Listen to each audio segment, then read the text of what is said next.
Want to get to know your fellow VeeFriend holders before VeeCon? Well, through the VeeFriends family, you'll meet other VeeFriends holders, learn why they bought into the project, and their hopes for the future of this community. Go ahead and subscribe on YouTube and follow VeeFriends fam on Twitter to get notified when new episodes air. I'm your host, William Glass, holder of an organized ostrich core. And without further ado, on to the show. Brigham, welcome to the VeeFriends family show. Excited to have you on, man. I appreciate it, Will. It's an honor to be on, and I'm just super excited we're only a couple months in and see where this whole VeeFriends thing goes. I know, it's crazy. Yeah, this whole thing started in May, and it feels like it just has flown by. It just started, and we're just. So what was your first introduction to Gary? Yeah, so for me, I think I heard him on another podcast, and kind of like a lot of people, I was like, who's this guy? He's abrasive and has that fast talking New York style. And I was like, I don't know. And then heard him a couple more times on other shows, and was like, okay, I'm actually able to get through that kind of abrasiveness that he has, his delivery, and started following him that way, and have followed him on and off for, since probably 2016, 2017, maybe. Yeah. Okay. What about yourself? So I started really seeing his stuff on Instagram a couple years ago, but it resonated with me because of the college football background. He was, abrasive and I could get into that, but I was a teacher and a football coach at the time. And out here in Utah, like that language doesn't really fly in the public school setting. And so I didn't get into him until I left that. And it was more of a motivational standpoint. I was really into motivational coaching, performance coaching, and helping people, just get over those things in their lives. And then in about January of 2021, I hurt my back and then started going down more of a rabbit hole. And that's how I started to find out more about the NFTs and all the marketing and business stuff behind what he does. So that's how I got introduced to it. And then just started, went down that rabbit hole basically between February and May, until we bought that first VeeFriends. Yeah, I know, it's been interesting. So I want to definitely get into the VeeFriends stuff, but I'm curious. So you're based in Utah, you were a coach, played college football, teacher. Talk to me like a little bit about you and your interests. Thank you. So I'm 33 years old. I've been married now for 12 years, actually, to my wife. No kids. Thanks. So we got married young, and we're each other's best friends now. 2 kids. I'm sorry, not 2 kids, 2 dogs, no kids. I got into teaching coaching right after college football when I was 23, and was also a volunteer firefighter at the time. Did that for about 8 years, the firefighting only 4, and didn't know that was all going to shake out, but along the way just was lucky enough to do things that I loved and interact with people that I wanted to be around every day.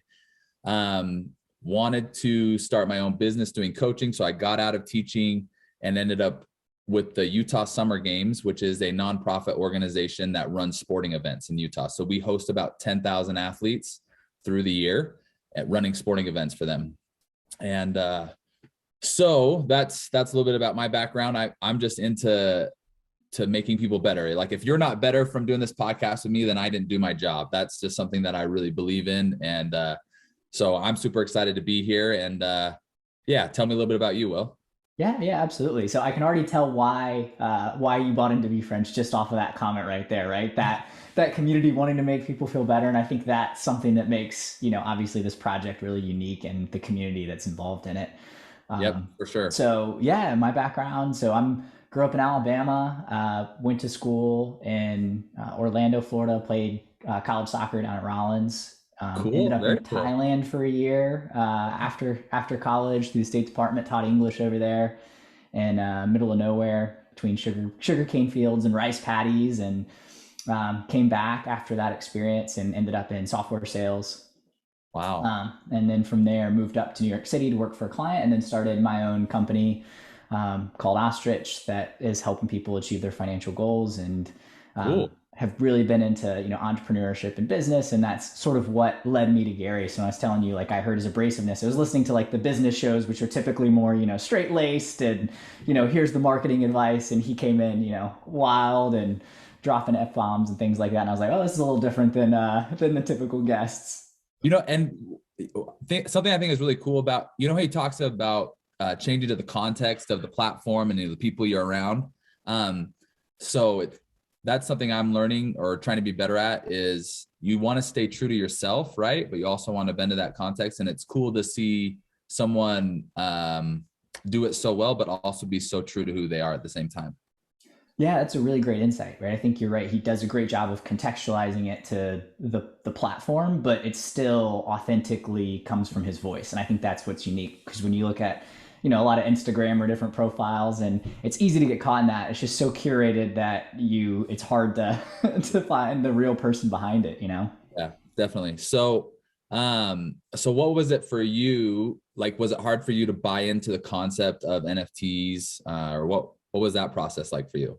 Yeah, I mean, so for me, like I said, I ended up in software sales. So I was in the tech space, and in 2016, 2017, that's when there was a big spike with cryptocurrencies, ICOs. That was kind of one of the earlier peaks. And I had been really interested in personal finance and followed more of the value investing kind of model, Warren Buffett, and that kind of philosophy of, buy companies that are going to be around, blue chip companies, and index funds, things like that. So I was watching everyone else buying all these cryptocurrencies, and I was following it, but I was like, I'm not jumping into this. Like, yeah, maybe I'll make a little bit of money, but I don't know. It's just gambling, and I don't feel comfortable in this. But I do believe in the technology. I was working, like I said, in software sales, so I understood blockchain and the power of it, but also knew that it was nascent. And I was sort of right. There was a little bit of a crash in 2017, but then I didn't do anything after that. If that makes sense. So I was like, oh yeah, like I was right. Like, some people made some money, but at the end of the day, a lot of people lost money in that first crash. But I didn't do my research, and I didn't do my diligence. And then so when 2020, 2021 rolled around and crypto started taking off again, and then NFTs emerged, it was like the first real use case to me beyond like, Bitcoin as a reserve currency, or, as a digital currency, which was harder for me to like get behind. Yep. Whereas NFTs, I was like, okay, I get it. There's actual use cases. And so that's why I jumped in with Gary's. I was like, all right, if I truly believe in this technology, and this is the first real use case, plus Gary's track record and the hedge of I'm just going to get to go to a conference at the end of the day if it goes to zero, and meet some really awesome people, well worth it. So right. Absolutely. What about you? What was so I would classify myself as a very far non-technical nerd. Okay. And I'm just not that. I've never been that. I'm a sport guy, 100% in the background. Got to put in a lot of hard work, walked on, to college after never receiving a letter of recruitment. Like you got recruited for soccer. I assume you got some letters. So I walked on as well, but did you? Awesome. Yeah, it's the only school I applied to that had a men's soccer team. Awesome. So yeah, I came down with a buddy who was a preferred walk-on and asked to walk on. So physical work has always been natural to me. Technology has never been natural to me. But my brother got into crypto before 2017, before the crash and everything. And when he would talk to me about it, it was typically, woe is me. It was a poor experience, right? So I saw crypto. I didn't want to jump in. I didn't. It was the NFT aspect of going to an event, because I was running events, that blew open the door. Like, okay, this makes sense, right? So that was my first introduction to opening my mind to it. And then especially as I talked to him about it, he was way more skeptical about the NFT aspect, and then he started getting more into crypto again. Like he'd gotten over that loss, and or at least from my impression, and he started being more positive about it and reminding me that crypto is king. Like, hey, NFTs are cool, but crypto is, you got to remember that's where it starts. Anyway, so I got into crypto just because I was like, I know that this NFT is worth it. I am someone that would go to a conference for 3 years to become a better person and to to greet and meet people. I've done this in other spaces, and this is the way that I grow as a human being, more than anything else. So I'll pay for that. Now I get to learn about this new technology that makes sense to me 100%, that we're going to go more and more digital, which is also why the ticket is so valuable, or why the NFT aspect is so valuable, because as we go more and more and more digital, human interaction becomes more and more valuable. And so, yeah, that all made sense to me to get in that way. And, you know, listening more to just Gary talk about it more. Hey, Bitcoin is like your Nike. Ethereum is like actually building upon the blockchain. You know, those, I don't know if you've seen those videos, right? Hey, do we fundamentally understand what the blockchain means? You know, and so March and April was a big try and learn more. So I already understood the concept, like it all made sense to me, but I still struggle with the technology aspect. Yeah. I think in some ways that's good. I can explain it hopefully better, but in some ways it's not. What was really scary for me was as I started learning about this, I tried to talk to people about it. and nobody other than my brother, no one would really entertain it. Yeah. Bless my wife, again, love her to death. She's my best friend. Every time I try to talk to her about blockchain, NFTs, crypto, we would argue because I couldn't explain it well enough. And she didn't understand, you know, what it all was. So I did the whole thing without telling a single soul. You know, like ultimately, like me choosing to buy that VeeFriend and like open the MetaMask and do all this stuff, I was experimenting with this technology that I had no clue what I was doing. I was so scared. I couldn't talk to anybody about it. And I've never like got into Farmville or these other things where, you know, I would be okay spending hours alone. And so this was a very new concept to me. And to the point where I'm traveling for work, I'm up working with some clients about 3 hours away from me. And I go to the bank up there to do the transaction and everything like that. Just again, because no one can know, because I don't know if I'm crazy or not. So, and then ultimately, like a month after I bought the VeeFriend, my macro micro, I told my wife about it, and she's super supportive. But it was stressful. I thought I was just, you know, crazy. And what if I lose the money? Then I got to go tell, you know? Oh, I know.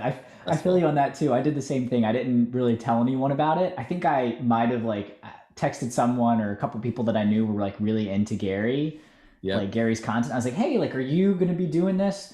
And they're like, oh no, like, I don't, you know. And so I was like, okay, well, like I already had my hypothesis of like what I wanted to do. And so I didn't tell anyone until, you know, afterwards. And I think I didn't even look at the because to me it was buying a conference ticket. So I literally didn't look at the value of that VeeFriend again. And for like 3 months, 2 or 3 months, like it was like the end of the summer that I looked at it again. And that's when it was like 40, like the floor was like 40,000 and I had a core and I was like, what the heck? I know. This thing is going up in value. I got offered 60,000.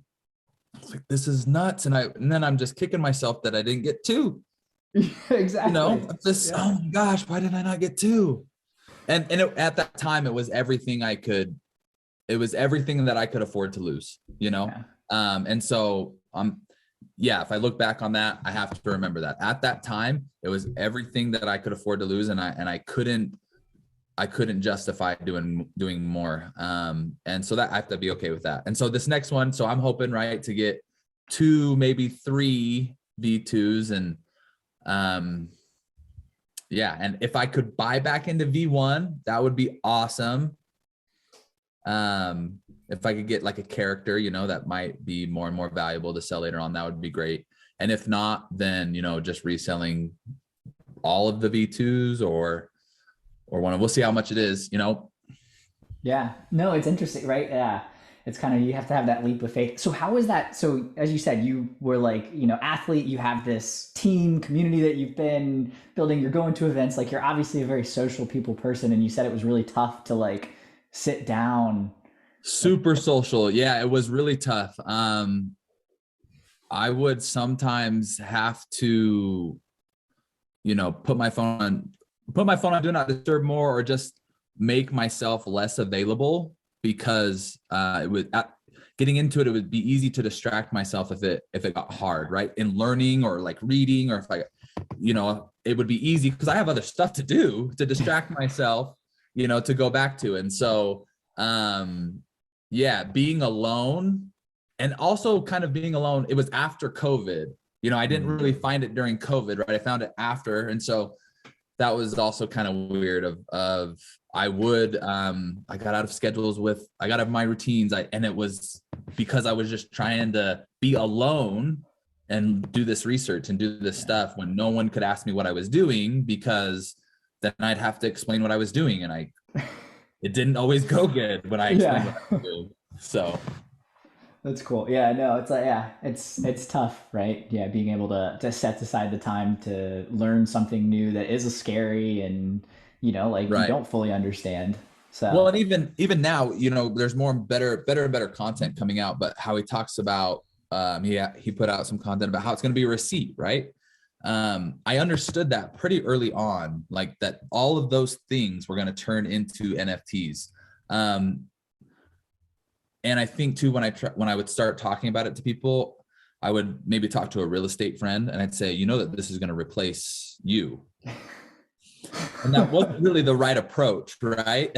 Yeah. No one wants to hear no one wants to hear that. Why would I learn about this thing that's going to take my job away? And then, but being better now of learning, like, no, this is everything we've been doing on this new platform. Yeah. So it's not changing, it's just changing the platform that we're going to keep doing all the same stuff. Yeah. It's like going from a horse to a car, right? It's just a better mode of transportation. Yes. So what, yeah. Which VeeFriend do you have? So I've got an organized ostrich, because it happened to be, I was trying to figure out what character to get, because I didn't do nearly as much research as I probably should have done on that side. Yeah. I was just like, all right, a bunch of animals, like, well, let's see. And the name of the company that I started is called Ostrich. So I was like, well, I've got to get this. Yeah, I've got to get the organized ostrich. So why not? How much did you pay? I got it at floor. So I waited till it hit the floor. So yeah, half an ETH. Okay, very nice. So so mine was okay. So I'm up in Salt Lake, so I'm 3 hours away from home. I'm by myself, right? I'm making the transfer in the bank. It's Friday. It's an afternoon. And I'd been working up there, so I was only just getting there by about 3 p.m. So I'm nervous that it's not going to go through. It needs the 5 days, right? Yeah. The 12th is when it's happening. So the pushback for me was huge when he delayed it. Yeah. Oh my gosh. It was so like, I felt so blessed, right? But I just remember, so it started at 4 p.m. my time zone, and I was just watching how far it was going down about every 4 hours. Well, every 2 hours. I went to bed at about 10. And so I was like, okay, in 6 hours, it's gone down this much. So I woke up, I set my alarm to wake up at like 3:30. And again, like, wife doesn't know I'm doing this, so hopefully it doesn't like wake her up, like there's just so much stress involved. So I get up and then I go out and I'm like, and then I just am sitting there watching it, and it's about 4:30 and it's at 0.72, I think. It's 0.72. And I'm like, okay, we both wake up early. I know she's going to wake up soon. I got to buy it, and so I bought it, got off, and anyways, yeah. And then I was hoping to maybe buy another one, but by the time I had the next opportunity to buy one, it was already going to be too expensive. Yeah. Because it was after that was all over, right? Like after the initial drop was over. But no, yeah, I was going through and I was like, yeah, I'll wait till it to hit the floor because we'll see. And then as soon as it did, I was like, well, maybe I could get 2 of these things, because he said have an ETH, so I had about an ETH, but I don't think I'd have been able to do it with the gas. How expensive gas? I think I paid like $600 in gas. Like, it was insane, something crazy. Yeah, I don't think I paid that much on that transaction. I think, well, at least if you did it that early in the morning, it's possible. Yeah, you got it. And I think I was in the middle of the day when I ended up buying. So. Right. There might have just been more network traffic. See if I can pull mine up real quick. I guess, and this is something I realized too recently, is like, I'm even old school. I didn't even download the OpenSea app until last week. Had you been on it? I had just been doing it from the way I'd started, which wasn't that. I've been doing it through the browser. I mean, OpenSea. I don't think I have the mobile app, but yeah, I've just been looking at it on Well, OpenSea. yeah, I was talking to, to people that were getting new into it, and they were showing me on the OpenSea app, and I'm like, oh, I don't even, there's an app. I didn't know. Yeah, it's all learning, right? It's a learning experience. Right. I paid 377 in gas. Okay. Yeah. And in 0.78. So that's where I was at when I bought it. Nice. What are Which, you yeah. what are Go you ahead. looking forward to for VeeCon? Do you have speakers or anyone that you're like super excited that you hope's going to be there?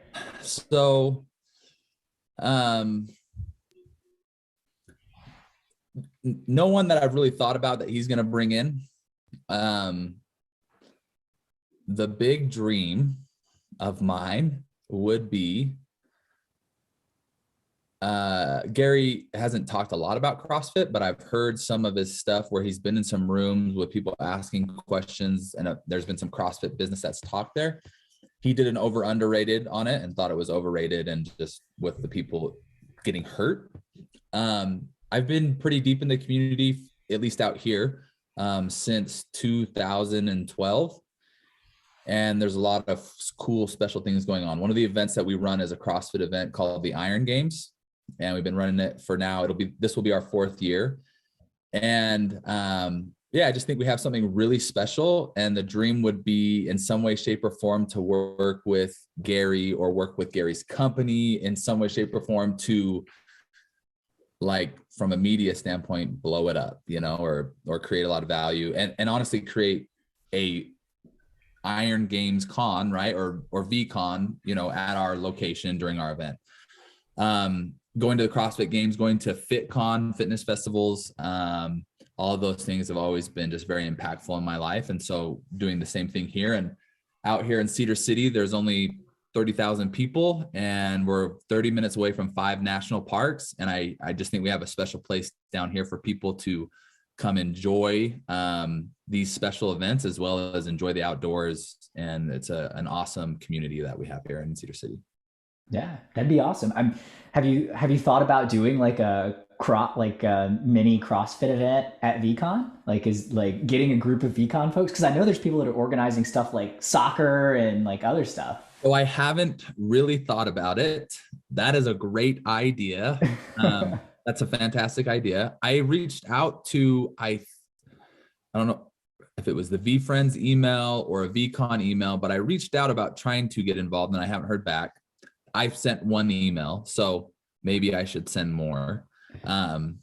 So yeah, I should do that. But yeah, if you talk to anyone too, pass along the message. I would be very interested in doing that.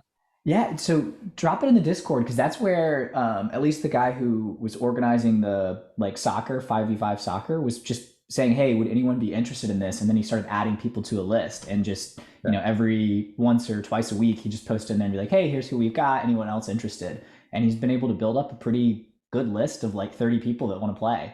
Okay. So Okay. yeah, I don't know. I think it would be cool. I'm like, I think it would be awesome if everyone can bring like their expertise, the thing that they love, and have events and find other people. Like, to me, that would be a like huge win for community building and for everyone involved. And obviously that would help bring awareness to what you're doing in Utah. Right. So where are they playing soccer at? Like, did they have a spot? I don't think so. I think he's just trying to figure out who's interested first, and then from there, figuring out, okay, how do we make this happen? So I don't know what that'll look like. Maybe it's a gym. Maybe it's approaching the VeeCon folks saying, hey, we've got a group of 30 people. Is there a space that we can use? Right. But that might be an easier ask if it's like, hey, I've already got a bunch of people that are interested in doing some CrossFit. Maybe it's like there's a demand. So yeah. Demand, do an afternoon or morning or whatever you think makes sense. But that's the whole thing, is people are going to throw like offshoot events and connect with people that have the same interests. So I would be interested. I'd be interested. I haven't done CrossFit in ages, but I'd definitely be interested. Okay. Do you have Instagram? I do. Yeah. So go and check out at the Iron Games. Okay. Yeah. So that's the event. That's a great idea. I appreciate that, Will. Of course. Yeah, absolutely. Did you end up getting book games too? Did you get some books? So, and maybe you can help me educate me here. When I was running the Iron Games this last year in August, is when the whole book thing dropped. Okay. I had a buddy that actually called me on the phone and said, "Hey man, this book thing just dropped. Like you got to get into this." And I was driving at the time, and I just said, "I'll," of course I said, "Yeah, I'm going to get into it." And then like I didn't. Running this event's busiest weekend of my life. Anyways, he bought extra books and he gave me 10 books. So I know we're giving them away, but I don't know exactly what the book games are. Yeah. So book games. So if you bought 12 books, it was increments of 12, you would get an NFT that is the book game. So when the books were just, I mean, the physical thing that you got, but if you bought a dozen books, for each dozen that you bought, you would get this book game NFT. So there's like 100,000 of them that are going to be being dropped. And I think he said the first week of January. And it's going to be like an actual like game, I think, where you can like collect them, and that'll allow you to buy or even get a VeeFriend 1, or at least get an opportunity to get a VeeFriend 2. So like the more of that stuff that you have, it increases your chances for VeeFriends 2. Yeah. And I think there's also like a burning mechanism. So like the supply will slowly go down over time, and long term, just like with VeeFriends 1, he's going to keep doing games in the future, but the first one is around getting a VeeFriend 1 and getting, I think, whitelisted for VeeFriends 2. Okay. Okay. So this guy gave me those books too. He said that he bought me an extra that he's trying to get transferred to me. I don't know. He said he's working with them on that. I don't know. Cool. So maybe I'll be in. He'll probably airdrop it. I mean, I think they're airdropping them, so he can probably just airdrop that to you, airdrop one of them to you. But yeah, I mean, there's a community of folks there's something called the VDAO, which just popped up as well. And it's like, minting, right? Yeah, it's minting right now. And they've got like a whole section for book games. So you don't have to be a part of the VDAO in order to like participate in that, but they're trying to like strategize and team up and get a group of people that have a bunch of tokens to figure out how to like, get all this stuff. So okay, cool. That'd be a good resource to go to and ask questions and just see what's going on. Sweet. Yeah, exactly. And there's, I mean, you know how Gary does it. He like slowly leaks information. So like, it's still not super clear. But if you read the VCAT emails that they put in, or in the Discord, the weekly ones, I think there's some stuff that's on, because he announced some stuff this week, the last couple of days about book games. Well, and then we got what's he dropping with Mattel at 10? Is it? I think it's 10 in an hour and a half, right? At least for me. Yeah, I think he's some action figures probably, or I think there's some sort of physical thing probably. It's $25. That's what I think. That's what I hope I understand well, and think people underestimate is this isn't just Gary's project. I mean, it is, but there's going to be so many up and coming people we don't know about that are going to want to be X character, X thing. Mm-hmm. And yeah, so it should be exciting. Yeah, I'm cool. Yeah, I'm excited to see what happens. So, but yeah, that'll be good. Where are you staying for VeeCon? I forgot. I've got to look it up. It's not one of the ones that was listed. I think all those sold out. Those room blocks sold out pretty quick. So I think I'm like a 25-minute walk from the venue. Okay. I have to look it up. I don't remember off the top of my head. What about you? Do you know? I've got to schedule that. So okay. I better get on it. Yeah. Sweet. Is there, what are you, anything like thinking like future term, like that you'd like to see Gary do with the project, or, I'm just curious to get your thoughts on what you hope for the future.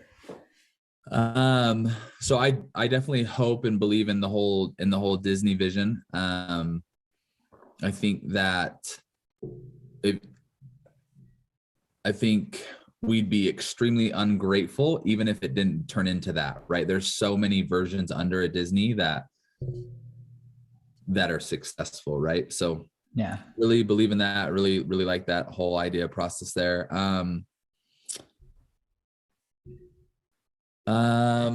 I hope that with the just art, that it can become as valuable as these characters. I mean, obviously that's selfish. I have a just art. I'm really curious to see how he does it. I don't really have any special ideas or thoughts. I don't know what the category, means to him. Yeah. I got into the macro micro because I believe in the whole concept, right? I believe in having a vision for your macro picture of, hey, what do you want your life to have looked like when you're on your deathbed? I've always, before I even knew about Gary, considered, hey, I want a lot of people to show up at my funeral. I think that that's like really valuable. That means something to me. And then at the same time, I need more micro speed to not care about maybe hurting people's feelings. I think kind candor is something that I need to work on 100%. And maybe I'm starting at 0 because I have trouble doing that.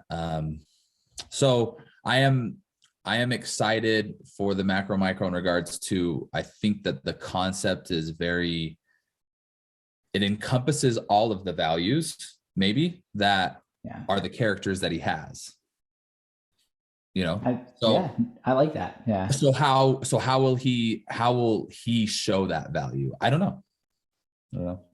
Yeah, there's so many ways that you could take it, right? Because it is more of like a concept and a theme. It could be, in it could manifest in a number of ways. Absolutely. Yeah. I mean, macro, micro, that concept that's taking in gratitude, that's taking in patience, that's taking in, all of these characteristics that we're always talking about and that are getting a lot of the fanfare or, in terms of the resales and things like that, which they should. Absolutely. So yeah, it will be interesting to see how he talks about that and who would latch on to what a writer or a painter. I don't know. Yeah. There's something there. He's hinted, right, that art pieces are going to be valuable, like have extra value added. And I think he said something about, dropping some information on it in January, but he talked about having a lot of stories that he wants to tell, right, in terms of film and reproduction. So he talked about a story, I can't remember the guy's name, but of someone that was basically kicked out of the NBA.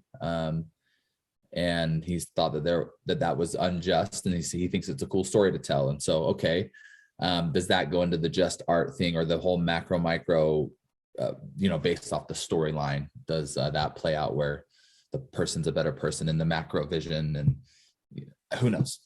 Yeah, I could see comic books, right? Like I think there's a lot of things that you could do. That's true. So I feel like that fits. He already has comics that are in, a lot of the content that he puts out, right? He's got some of those like comic style pieces of content. So yeah. So what about you?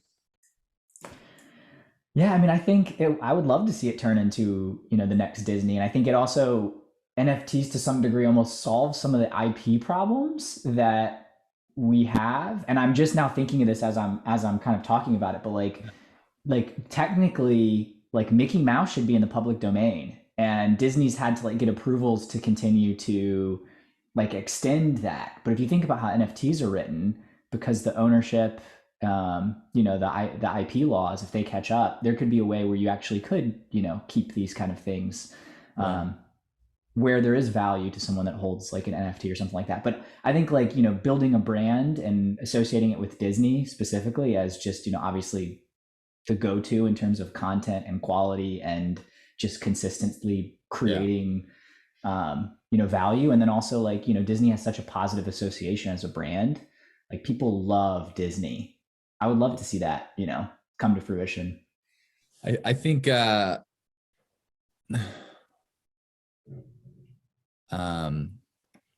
big as Gary is, I think we don't know how big him or VeeFriends can be. And I say that in regards to, and he talks about it, right? Just being in the game longer, and the longer you're in the game, you accumulate. That's like the biggest trend, right? The more the age is a better accumulation of wealth, right? The longer you're able to make money. And so, he's hinted a couple of times or just said how powerful the IP is, in that if I want to give people a percentage of all of VeeFriends or all, I get to do that. And who knows what that'll look like, if that's something with sales or with, VeeFriends 3 or the company, or just royalties off of another book that he writes, who knows? But I think he's the kind of guy And I've never met him, right? And who knows? But I think he's the kind of guy that is willing to put his money where his mouth is and would do something like that. Also, because of the platform he's built, allows him to be so much bigger and take from other places. And yeah, I mean, he already talks about it, right? He's like, I'm willing to put my own money into the company if the company doesn't make money this year. And so, yeah, you see those tendencies or those actions already in smaller ways. Agreed. Yeah, it's like you can see consistently how he's performed. And again, if none of that ever happens, we went to this cool event for $2,500. Yeah, exactly. And we had this great conversation. And I think that was what I was gonna say when I think about like macro, micro, right? The micro is, in the short term, is having these types of conversations, meeting people like yourself, that strive to make every interaction that you have with other people better. And, I think to me, the community aspect is like the secret sauce. Absolutely. So. Well, thanks. Well, I appreciated being on. How can I help you?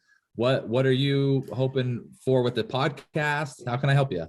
Yeah, I mean, with the podcast, I just wanted to have these conversations because Discord isn't natural to me necessarily, and all the pseudonym stuff like this, the face-to-face stuff, I enjoy. So getting to meet more people. So if you know other VeeFriends holders or things like that, I'd love to have them on the show. And then, I would, if you support the podcast, that would be great. When we get further along with Ostrich as well, we've got some interesting things coming up. So we'd love support on that and get your feedback on what we're building on that front. So cool. Awesome. I'd be glad to help in any way, and tag me in anything and everything. And then I'll always try and remember to do the same. Yeah, that sounds great. And if you could tell everyone how to connect with you, I'll put it in the show notes and all that stuff. Yeah. But what's the best way for folks to connect with you outside of this conversation?